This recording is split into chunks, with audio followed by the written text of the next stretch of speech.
Hello, কেমন আছো সবাই? আশা করি ভালো আছো। আজকে আমার কাছে আছে টয়োটা ক্যামরি 2004 মডেল। অ্যান্ড এই গাড়িটার সমস্যা হচ্ছে গাড়ি মিসিং করতেছে। তো আমি চেক করলাম সবগুলো সিলিন্ডারের ভিতরে কম্পিউটার পালস পারফেক্টলি আসতেছে।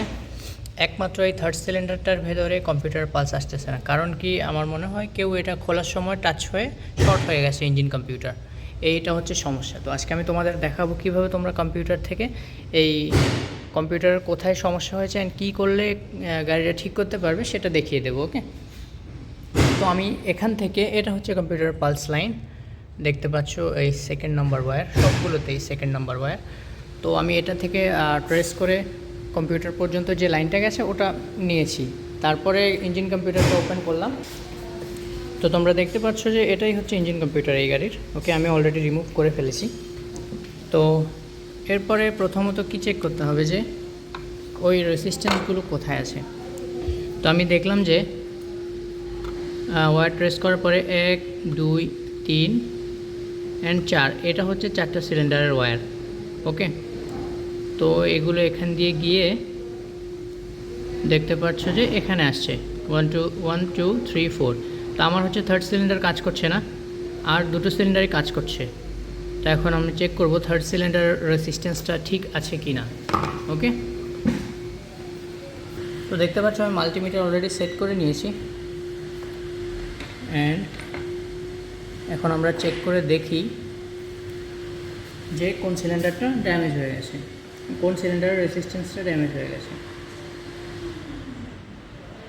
তো প্রথমটা দেখতে পাচ্ছ এটা ফার্স্ট সিলিন্ডার 100, এটার resistance value. And second number 9900 also same. And third number দেখতে পাচ্ছ কোনো ভ্যালিউই দিচ্ছে না। থার্ড নাম্বার 101 রেসিস্ট্যান্সটা কোনো ভ্যালিউ দিচ্ছে না, দেখলে। আর ফোর্থ নাম্বার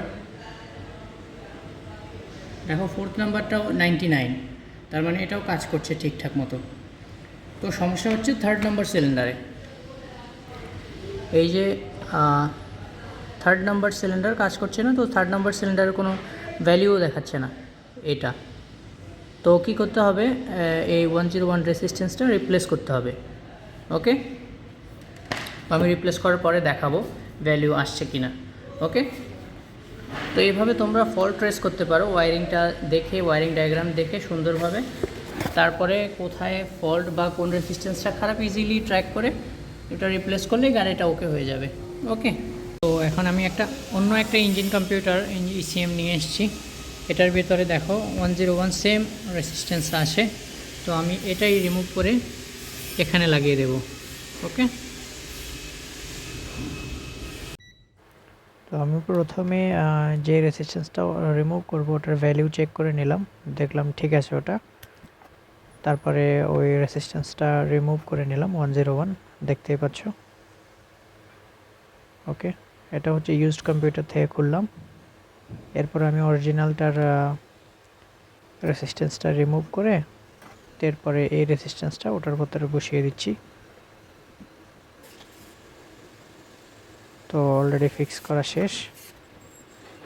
অ্যান্ড মাল্টিমিটার দিয়ে ওটার ভ্যালু এখন চারোটার চেক করে নেব। দেখো, ফার্স্ট সিলিন্ডার 101, তারপরে এক একটা করে চারোটা চেক করে নিব, চারোটার ভ্যালিউ ঠিক আছে কিনা। এখন আগে তো ঠিক ছিল না।